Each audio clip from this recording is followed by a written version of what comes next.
But I remember I was on the phone with my operations manager and I was shaking. I Mm, was literally shaking and I was like, I was scared for my business. yeah. And it was just, it was just something, you know what? You have to learn to realize that in business, you are building something that is other people can see. There will be people who will criticize it. There will be Yeah. people who are going to try to help you and people who are going to try to tear you down.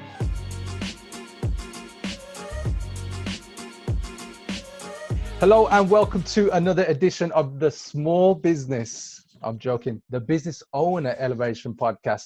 Guys, we're bringing you another fantastic interview. But before we even get into the interview, here's the thing.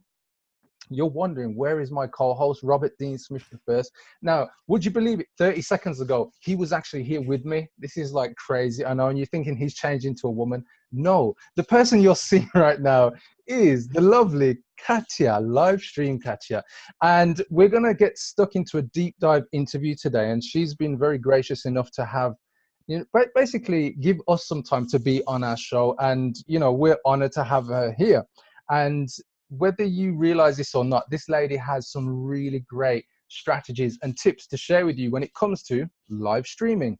And so I just want to welcome you to the show, first of all, Katya. So thanks for being Hi, here. thanks for having me. You're so kind. Thank You're you. so sweet for saying that. Thank you. So the other thing, guys, that I'm not told you is that I'm sure Rob will be with us at any given point because he just literally disappeared. So I'm not sure if he's going to rejoin us, but if he does, when you watch this, make sure you tag him in a Facebook comment or on YouTube when you see that happen. But anyway, guys, I'm going to give you a bit of bio as to who Livestream Katya is, just so you get a feel for her background. So her specialist subject is live streaming. So Livestream Katya is a live streamer and a strategist who helps entrepreneurs utilize live streaming to grow their audience online and generate revenue. With over 40,000 social fans, she's one of the early adopters of Periscope and Facebook Live, who quickly learned the ways of the platforms and was able to validate and build her business idea.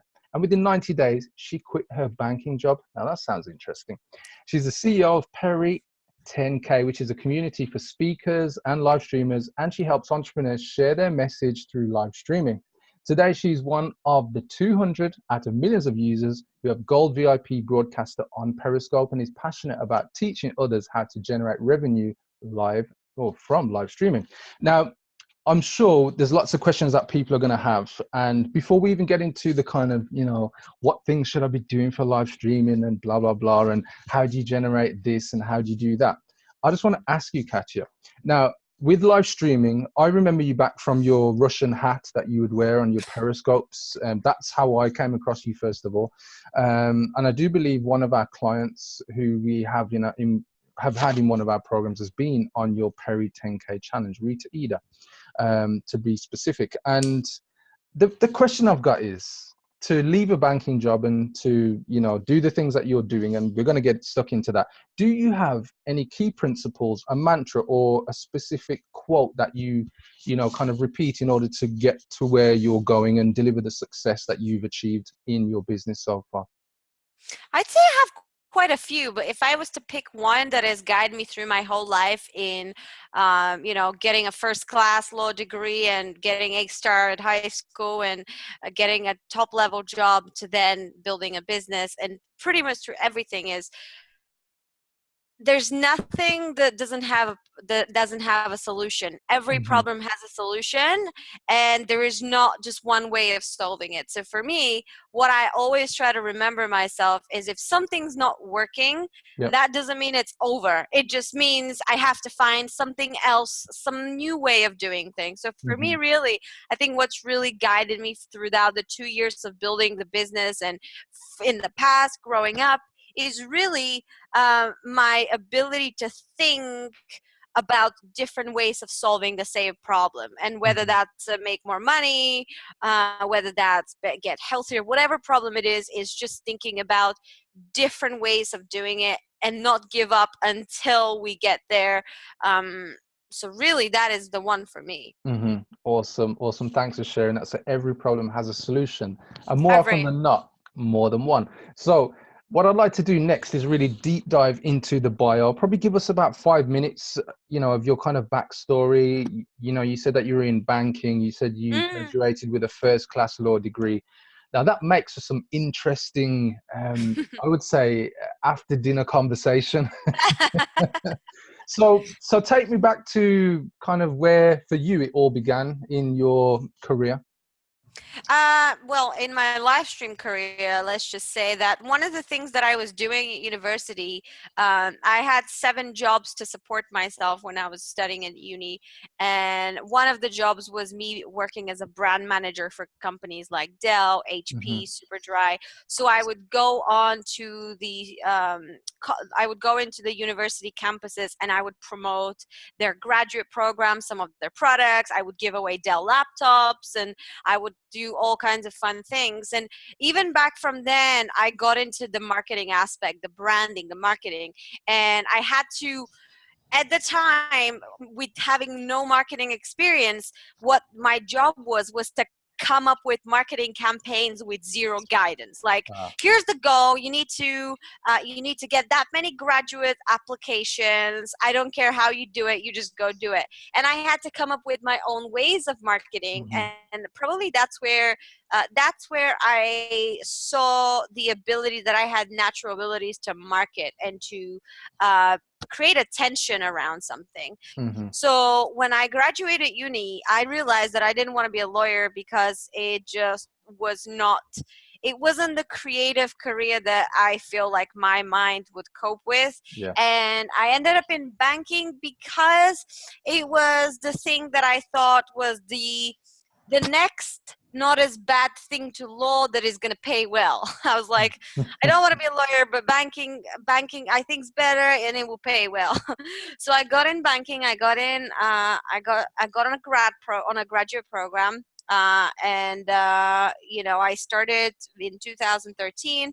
I worked in branches. I worked as a salesperson. I would sell the credit cards, the bank accounts, the loans.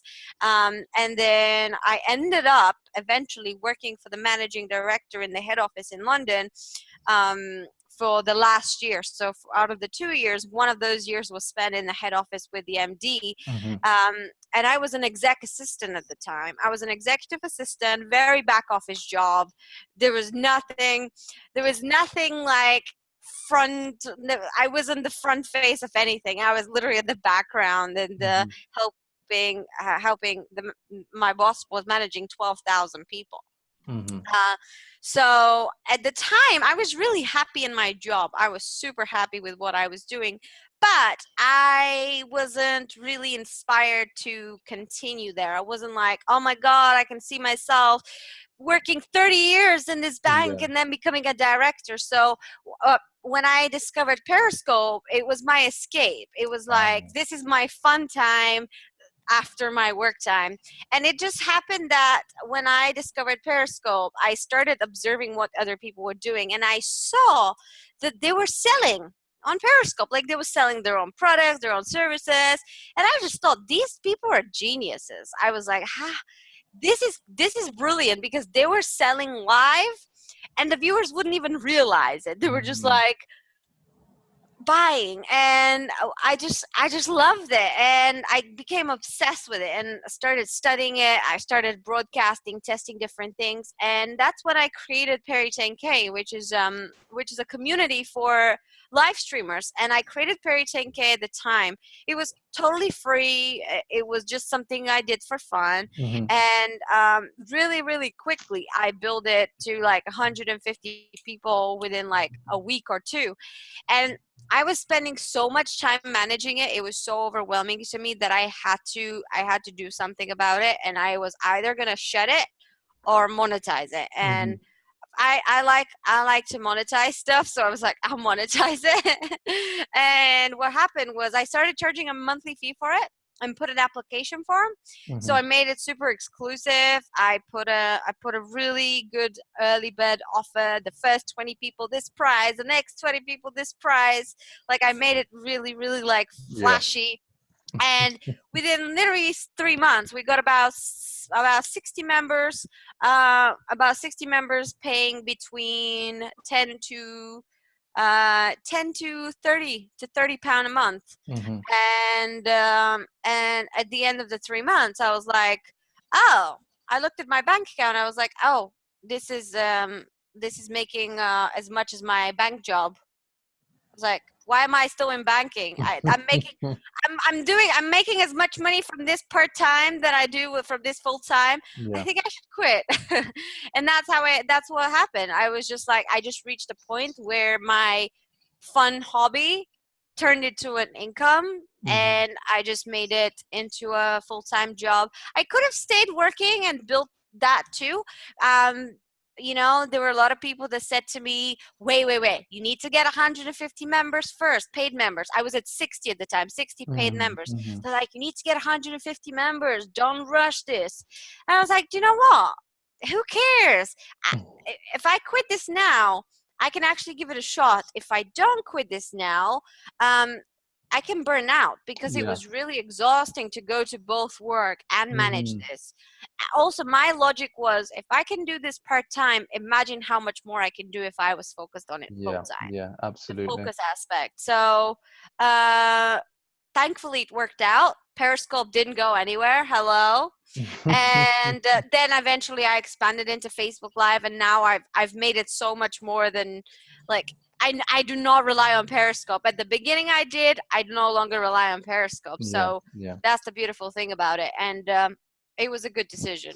Awesome, awesome. That's really interesting. Lots of highlights there, and I think the fact that you've been involved in things where you've helped with big brands like Dell, having to come up with innovation and innovative ideas, and like you say, being responsible for marketing and not really being given any kind of strategy or here's what you've got to do in between of Yeah. being here and getting the results. And I think it's testament to somebody who's willing to go that kind of creative route and come up with something rather than being stuck and not really getting anything done. And I I was getting think paid, remember? exactly. And I think more than anything, going through I suppose going through a law degree, and then looking at the next logical step in where is the money being in banking. It's quite funny. I have a story. When I was 15, when you're at like high school in England, you do this thing called like a work experience for a week, Oh and yeah. I chose to do work experience at a bank. And the reason why I chose that at 15, I thought, well, that's where the money is. Why would you work anywhere else? So I get it.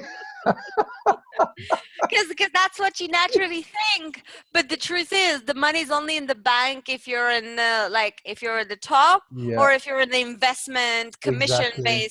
commission based jobs. And I was in retail. Hmm. I was in retail in the branches. I was in the actual branches, Yeah. working with the general public, which, by the way, I always used to love before Hmm. banking. Before banking, I used to love working with the general public, and then banking completely made me hate the general public. I was Mm. like, I'm sick of all these people asking me the same questions about, I forgot my PIN number. So, Awesome, awesome. So, Rob, I believe Rob has joined us halfway through. You there, Rob? Yes, hello. Okay. the universe has brought me back Yeah, good, onto good. the Now, podcast. I know Rob was an advocate of Periscope when it came out as well, because he was big on it. So I'm not sure if you caught the part of the story around Periscope, Rob. Not all of it, but I get it. I get that obviously Katya is the big live streaming lady boss who has now rolled onto other platforms apart from Periscope. But I Hmm. heard that obviously that's where she started, built up a membership site, which sounds great, and was allowed to jet away and leave her banking career far in the digital dust, which is good. Yeah, absolutely. So, where I'd want to go next, realistically, is to kind of dive more into, I suppose, what you found out in being in the business for the past 2 years, because obviously you've experimented with Periscope, you had some success, you moved into Facebook.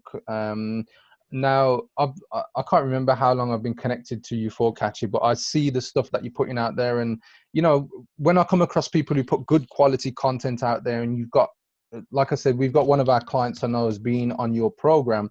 For me, that's testament to the integrity and the truth that you bring in what you do, which is really cool. So over those 2 years, what I want to learn from you is what has been the biggest failure that has happened during that time, and what lesson did you learn from it? Because it might be, if you position it in this way, that somebody's going through that right now, and maybe they're looking for the answer that you found. Um, Depending if you want to hear a story about live streaming or not, because oh God, the thing when you're running a business and you're trying to do it by yourself, you could make so many mistakes. One of the biggest mistakes I made at the very beginning, when you are building something and you are clearly talented, or at least other people perceive you as talented, Hmm. let's just say that other people saw the talent in me. And when you're building something which is still new, like you don't know how big it can be, what happens is there's a lot of people who would admire that and support it and Yeah, help you, and yeah. then there's others who would come in and they would be there for you so that they can benefit from it, so that they Mm. can ride on that growth, because Yeah. they can there's people that are amazing at spotting future talents. They're just really good at seeing, oh, I think this person's going to be big, or I think this Hmm. person's going to be wealthy. So one of the things that I one of the things I had to learn really quickly is how to learn to say no to people, and how to actually trust my gut instinct. Because at the very beginning, I had um people who made me feel so nice. Like, they were so nice to me. They would do amazing things for me. They would do me favors. Like, they would give me access to all these things. Hmm. And you think that they're just amazing people, when in reality what started happening was, the more they gave me, the more they started expecting to get out of my community. Yeah, They yeah. started they started coming into the community as if they owned it, Oh, I as see. if, oh, well, we've helped Katya build this, therefore, we're the bosses here. Mm. And it was becoming very, very overwhelming for me. And at the time, I had no idea how big my business was going to grow. I mean, Hmm. I was just happy I was making enough to quit my job, and I Yeah. didn't really care at the time, making six figures and all that kind of stuff. I was just Hmm. like, I just want to quit. And at the time, people did try to take advantage of that fact, and they did try to um, advance their brand and their business through what I was building. Hmm. And I think they were trying to get into me very manipulatively, and to get under my skin, so that they felt like they owned me. Ah. And it was basically like them, like I wasn't making the decisions anymore. They were Hmm. making the decisions through me, Yeah. by influencing me and telling me, oh, I think you should do this, and I think you should do that. And eventually what it led to it led to me waking up to that, and I started being rebellious to them. Hmm. And when I started saying no to them, they started getting really rude and bullying with me. Yeah. They Yeah. started telling me, oh, well, look, we've been in business 20 years. You've been in business 1 month. What do you know about this? You're making a big mistake. So they started making me feel really small, and they Mm. started threatening me. Oh, we have influence. We can make sure your community doesn't get anywhere. It was just really scary for me. And for somebody, remember, that is just quitting their job, to have somebody else tell them that, oh, we'll ruin you if you do this, That's scary. when I'm trying to quit my job, it was just really, really difficult. I had weeks of just crying. And a lot of people don't know this, but when I was going through this, I closed the membership for applications. I was like, I right now, this is so stressful. I cannot deal with more money Yeah. and more Yeah. applications. So I closed the application, which then turned out to be a blessing in disguise, because I created a wait list. And then people got on the wait list, and when I opened, I had a flood of application. I was like, this closing thing works. Like I didn't intend to close it to make money, but that's what happened. I closed it, I came back, and I had so many more after. That's But awesome. anyway, the biggest lesson from that I learned is that on the way to success, you have to be so good at spotting who's there that has your best interest, and who's there to just advance themselves. The signs are this. The sign is simple that I've recognized. If they are way too nice and giving you way too many things, and then they're asking you to do things their way, they're trying to control you. Yeah. They're trying to control you. And have to tell you, ever since that moment, this is nothing like that has ever happened. I feel like I can spot the BS from miles away now. At least that type of BS. Someone else may come up with something new. Of But course. it's just really, I know that you can't really see the emotion now because it was so far away. I can't put myself in that situation. But I remember I was on the phone with my operations manager and I was shaking. I was literally shaking, and I was like, I was scared for my business. Yeah. And it was just something, you know what? You have to realize that in business, if you are building something that is other people can see, there will be people who will criticize it. There will be people who are going to try to help you, and people who are going to try to tear you down, and you have to learn to cope with that. That's good. Thank you for sharing that story, Katya. And you could have shared something about live streaming or your business. And actually, I like that story you've just shared there, because it's an important step for our community, Elevation Nation, everybody listening or watching right now, is that you do need to really tap into your intuition and start seeing the signs of, whether the people are for you or against you. And many times the toxic people can be at one point for you, and it may appear that way.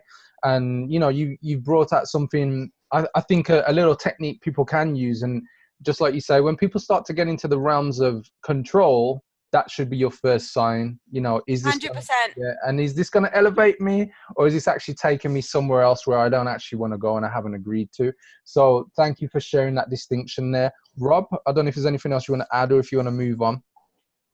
The thing that I'd add, or I hope that the Elevation Nation has actually picked up from all the drama, is the element of exclusivity and having a deadline, so that you shut something down, build up that waiting list, build up that curiosity, then open it back up. Because really, ultimately, that does work. And if you think of any Apple phone launch, these are the kinds of things, like just having that exclusivity about it. It's true. That builds up that desire, and they just want to hit that buy button and get in. So I'm just taking the exclusivity, having that exclusivity sells, Elevation Nation. Absolutely. So let me jump in now and ask Katya, this live streaming queen, a question. So, there's been some real good content that's come out, but I'm sure in your 2 years now of having you run your business and doing, tens upon hundreds of live streams, you must have, like 5 or 6 kind of top tips of ways of doing a live stream, or creating a buzz around a live stream, or getting a call to action. So I'd love to hear just a few strong tips that you can share with the Elevation Nation that can help them with their live streaming, Katya. Of course. Maybe I'll do 3 do's and 2 don'ts, because loads of people just want to know the do's, and then they do all the mistakes that they shouldn't. So the number one thing that creates buzz and engagement is really a numbers game. And I want everybody to pick up on this. You have to build a following. You cannot have 50 Facebook fans on your public page, on your business page, and expect to have 100 comments. It ain't happening. It is not happening. You have to build a following first. And that's the thing that happened to me when I built Perry 10K. I built that following of 150 core people, but then that following helped me build the 2000 on Periscope, and then from Periscope, that's when I was getting new members. So really, when I quit my job, I was at 2,000, 3,000 followers. Cool. So remember that I wasn't at 0 followers when I quit my job. I was at about 3,000. So the number one thing is, do focus on the numbers. And when people say, yeah, but engagement over numbers and quality over quantity, no, it's quality and quantity that matters. It's both. And I want people to, and I'll tell you when I realized that. I realized that I was building my following for a whole year. It took me to go from like 0 to 6,000 in the first 12 months. So by September 2016, I was like at 6,000 followers, and I hit a plateau with my income at the time.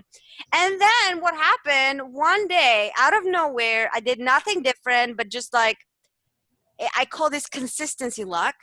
My following went from 6,000 to 22,000 in 3 weeks, just because I started getting featured on these platforms, like completely random. And because my following tripled, my income tripled as well.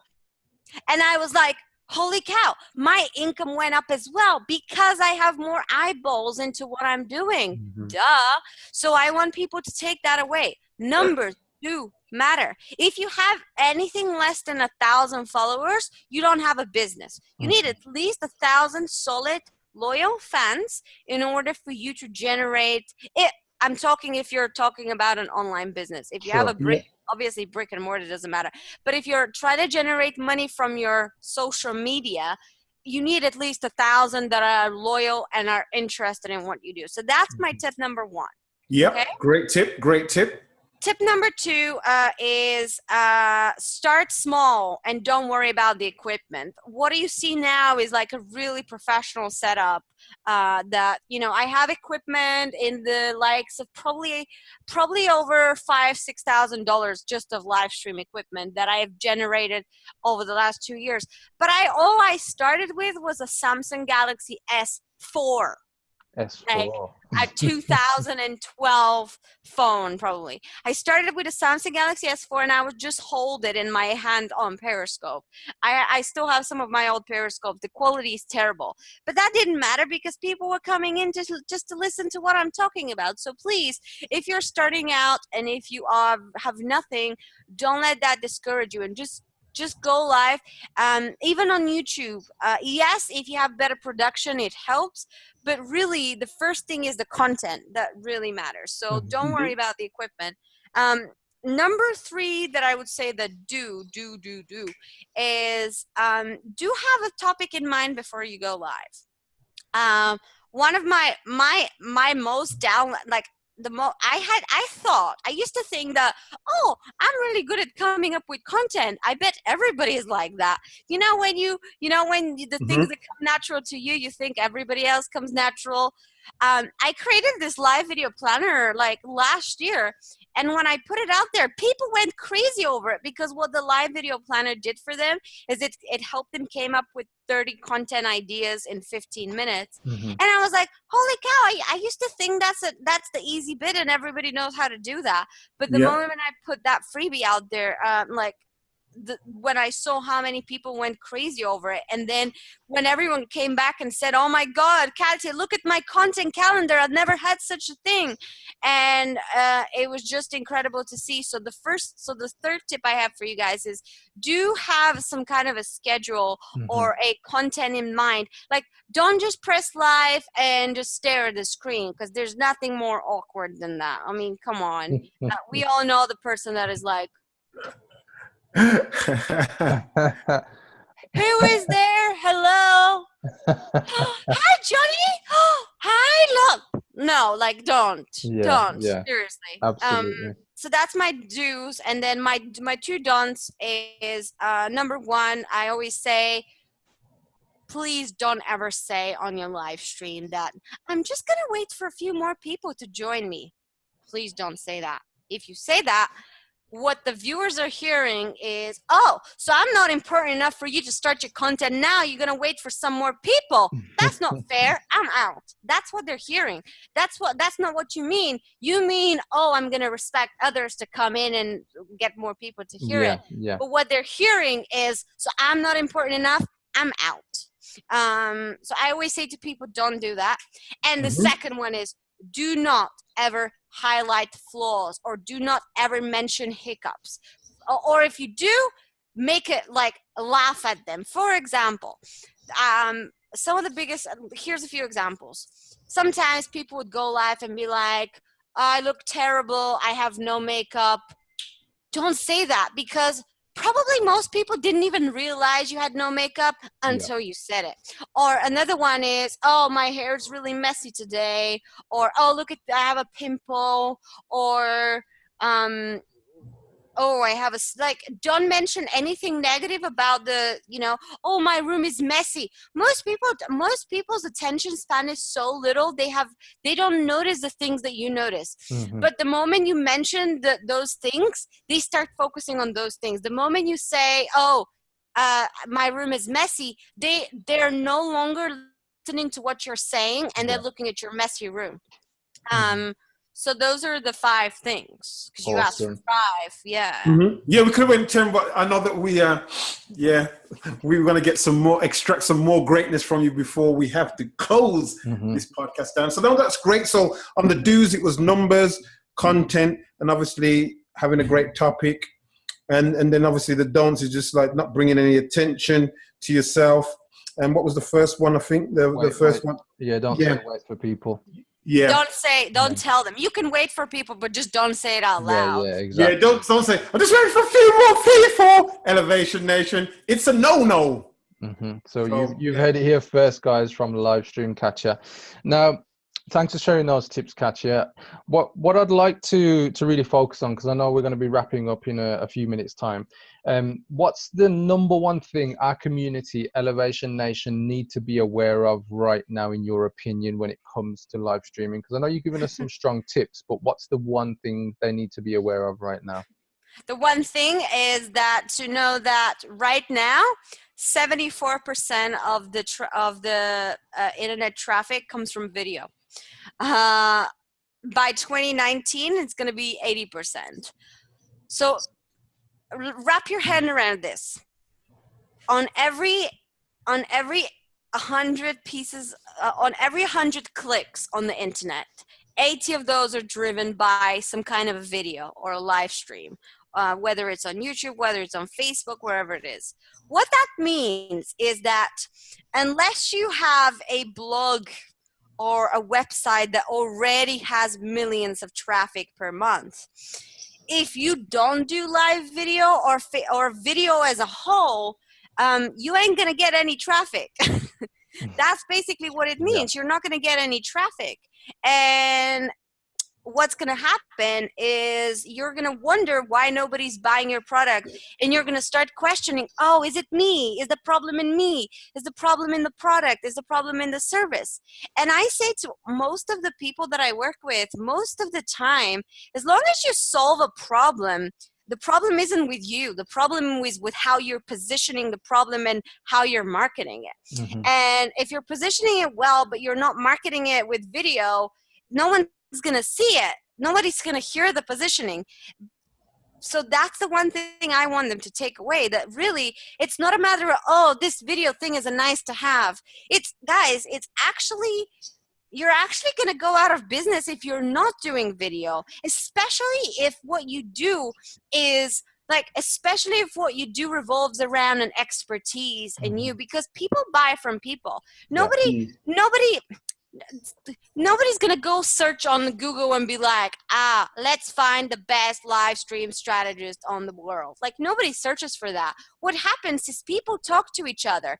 I get invited to do speaking gigs because the owner heard from somebody about this chick, live stream Katya, who's really good at live streaming. Therefore, we should invite her to speak. The reason that happened isn't because because I just fell off one day and became famous. The reason is because I've created so many videos around the internet that someone somewhere has seen part of my face. Mm-hmm. And that's something you can never do with articles. Yeah. Even just pure podcast, they're really powerful. But when you combine the power of podcast and video, Yeah. 10 times more powerful. In fact, the other day I had a podcast interview with someone, and like he could not believe how much I was like moving and like going crazy. And he was just saying because it was live, so it was live on video and then the podcast, and he was just saying, guys, I know, like, literally you have to come see the video. If you're just listening, you will not experience what I just experienced with this lady. Like, you have to come see it. Yeah. So it really makes a difference. It Awesome. really does. Awesome. Thanks for sharing that. Thank you for sharing that. Now, I know literally we've got like a minute, if that, to wrap up, because I know you've got another call immediately. So, couple of things, Katya. First of all, can our audience, Elevation Nation, get access to this live video planner? Oh, totally. Yes. Where can they find it? Thank you. Very simple. livevideoplanner.com. Awesome. There you go, guys. livevideoplanner.com. And it's free. It's free. I grabbed that domain the moment I came up with the idea, and I was like, yes. So yes, they can grab it at livevideoplanner.com. It's really my most downloaded freebie ever. And people always come back with like loads of aha moments, and you know, they always seem to go from struggling to make videos to, oh, this is the new norm. I can't not create videos anymore. So. That's awesome. So guys, when you do get that, make sure that you comment somewhere, and I'm going to ask immediately, just give you the direct instructions. Where should people find you first, Katya? So that's one place, because once you get there, then you have access to me. The other place is I have a Facebook group that I'm very active in. That people engage with me. It's called Live Stream Marketing for Entrepreneurs. Duh, so boring. That's what it used to be called. It used to be called Live Stream Ninjas Mastermind, because I was trying to sound really fancy, and then I realized nobody likes this name. It's like I was trying to be too fancy, and then I was like, you know what? Let's just say exactly what it is. So yeah, it's called Live Stream Marketing for Entrepreneurs, and I'm on social media. Live Stream Katya everywhere.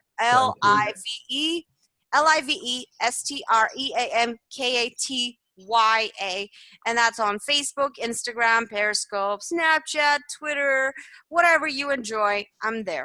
Good. Thank you for sharing that. Rob, is there anything else you want to add before we wrap up? No, it has been very, very insightful, Elevation Nation. There's a lot of good, strong information and content, and you need to just jump over to, you know, that URL that Katya just given you, so that you're going to get more and more engrossed into the video marketing world.